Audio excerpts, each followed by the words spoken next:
গর্ভাবস্থায় যারা সর্দি কাশিতে ভুগছেন তাদের জন্য আজকের এই ভিডিওটি স্কিপ না করে পুরো ভিডিওটি দেখুন। আশা করি আপনাদের উপকারে আসবে।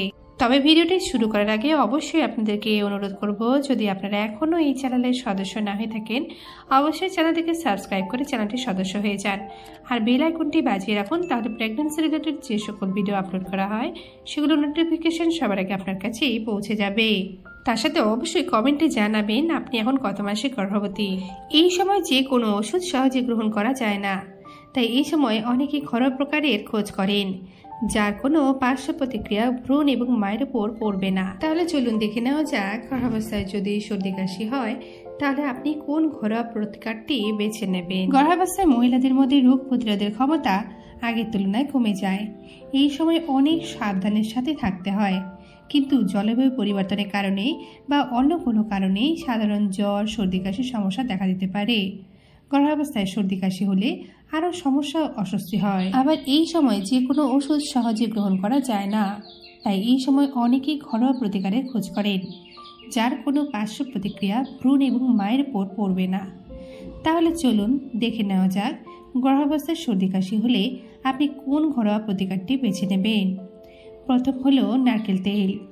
নারকেল তেলে অ্যান্টিফাঙ্গাল, অ্যান্টিব্যাকটেরিয়াল এবং অ্যান্টিভাইরাল উপাদানের জন্য পরিচিত।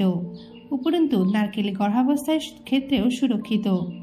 আপনি বাহ্যিক ও আভ্যন্তরীণভাবে নারকেল তেলকে ব্যবহার করতে পারেন। গরম জলের সঙ্গে 1 চামচ নারকেল তেল মিশিয়ে পান করুন, কিংবা নারকেল তেলকে গরম করে শরীরে মালিশ করুন। 2 নম্বর হলো রসুন। সর্দি কাশির ক্ষেত্রে রসুন দারুণ সহায়ক। এর মধ্যে থাকা অ্যান্টিসেপটিক, অ্যান্টিব্যাকটেরিয়াল এবং অ্যান্টিভাইরাল উপাদান সর্দি হওয়ার জন্য দায়ী ব্যাকটেরিয়া ও ভাইরাসের সঙ্গে দারুণ কাজ করে। এমনকি এই উপাদানটি গর্ভাবস্থায় রক্তচাপ নিয়ন্ত্রণে রাখতে, রক্ত চলাচল সচল রাখতে এবং কোলেস্টেরলের মাত্রা নিয়ন্ত্রণে রাখতে সাহায্য করে। সুতরাং গর্ভবতী মহিলারা 1 কোয়া রসুন প্রতিদিন খেতে পারে।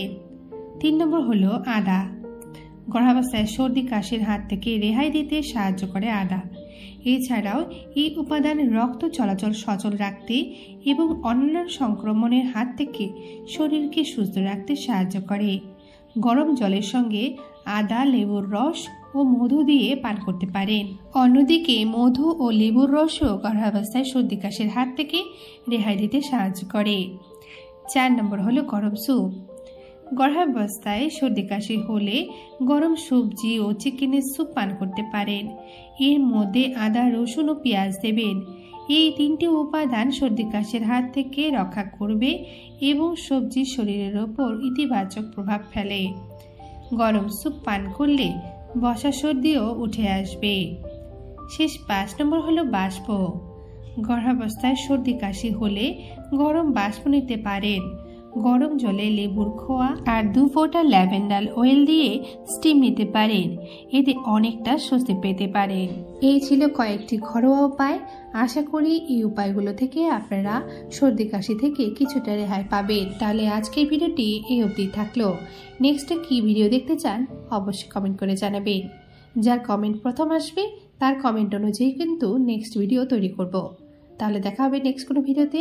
সবাই ভালো থাকবেন, সুস্থ থাকবেন।